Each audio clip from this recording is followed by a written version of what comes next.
It only took 15 seconds for a quiet dinner to turn into a moment no one in that restaurant would ever forget. A single dad stood up, placed his napkin on the table, and stepped between a woman and two men who thought they could do whatever they wanted. What happened next wasn't loud or flashy, but it was powerful enough to freeze the entire room. Most people thought he was just another tired father trying to enjoy a rare night out. They had no idea that kindness, courage, and years of discipline were about to collide in the most unexpected way. Before the story begins, take a second to support the channel. If stories about real human kindness move you, please like this video, subscribe, and share your thoughts in the comments. This is Kindness World, and your support helps us share more stories that remind us there's still good out there. The restaurant was busy for a Friday night. Soft music played in the background, glasses clinked, and waiters moved quickly between tables. At one small booth near the window sat a man in his mid-30s and a little girl with curly hair and bright eyes. The man was Mark. He was a single dad who worked long hours and rarely treated himself or his daughter to eating out. This night was special. It was his daughter Lily's birthday. Mark watched Lily carefully as she colored on the kids' menu. His eyes had that familiar look of a parent who had learned to be both mother and father at the same time. Tired, but deeply present. Protective, but gentle. Across the room, a woman sat alone at a table, scrolling on her phone while waiting for her order. She looked uneasy, like she was aware of being watched. Two men stood near the bar, laughing too loudly. At first, no one paid them much attention. But then they moved closer to the woman's table. Their voices dropped, their bodies leaned in. The woman stiffened. She smiled nervously, clearly trying to be polite while signaling discomfort. One of the men blocked her view of the exit. The other leaned too close. People noticed. They always do. But like most moments of discomfort in public, everyone hoped someone else would step in. Mark noticed too. He saw the woman's hands tighten around her phone. He saw the forced smile, the eyes searching the room for help.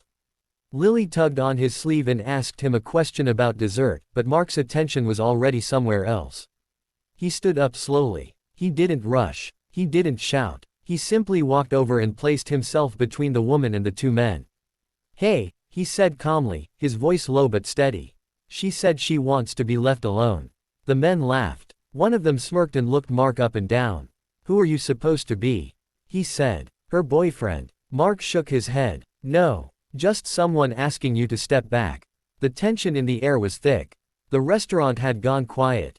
Forks paused mid-air. Waiters froze. The woman's eyes filled with fear and relief at the same time. One of the men took a step forward, puffing out his chest. "You got a problem." Mark didn't raise his voice. He didn't threaten. He simply stood his ground. "I don't want a problem," he said. "I want you to leave." That's when it happened. In less than 15 seconds, everything changed. The man reached out, grabbing Mark's arm, trying to shove him aside.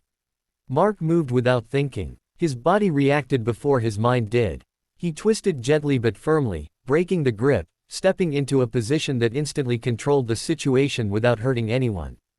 The movement was clean, efficient, trained. The man stumbled back, shocked.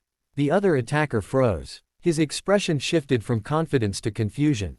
Mark looked at them, still calm. "I'm asking you one last time," he said quietly.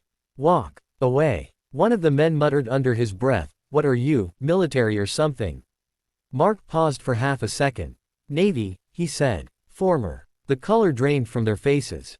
They didn't argue. They didn't laugh. They turned and left, disappearing out the door as quickly as they had appeared. The restaurant exhaled. The woman was shaking. Mark turned to her, his voice soft now. "Are you okay?" She nodded, tears spilling down her cheeks. "Thank you," she whispered. "I didn't know what to do." Mark smiled gently. "You don't owe me anything." From across the room, Lily watched her dad with wide eyes. When Mark returned to the table, she hugged him tightly. "Daddy," she said, "you're a hero." Mark laughed quietly and kissed the top of her head. "No, sweetheart," he said. "I just did what was right." The manager comped their meal. A few strangers came over to shake Mark's hand. Some thanked him. Some just nodded with respect. But the moment wasn't about praise. It was about something deeper. Kindness doesn't always look soft. Sometimes it looks like courage. Sometimes it looks like stepping into discomfort so someone else doesn't have to stand alone. Mark never told Lily about the years he spent training, the discipline, the sacrifices. What he wanted her to learn was simpler. When you see someone in trouble, you don't look away. As they left the restaurant, the woman stopped Mark one last time. "Because of you," she said, "I'll never forget that strangers can still care." Mark smiled. "Pass it on," he said. And that's how kindness works. Quietly. Powerfully. One choice at a time. If this story moved you, let it remind you that you don't need a uniform to protect someone. You just need a heart willing to act. Go out today and be that person. Spread kindness wherever you are.